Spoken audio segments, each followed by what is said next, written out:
Assalomu alaykum.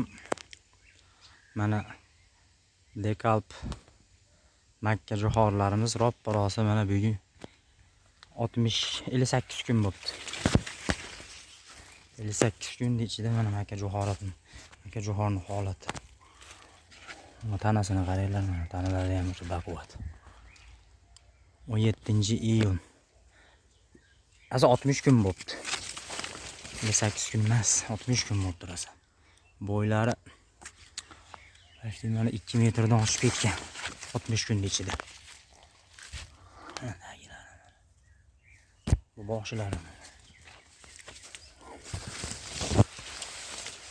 2026-yil 17-iyunda turibdi hozirgi sanamiz. Makka jo'xorining holati.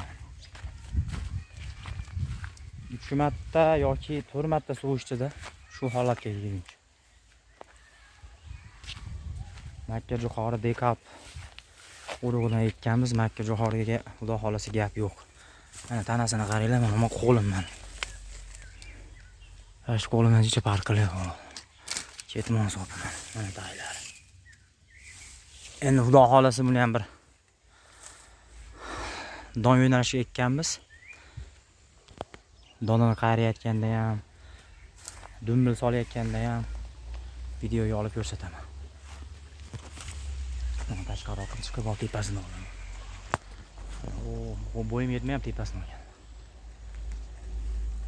Mana pistalarimiz yana 4 metr bilmayman bo'y.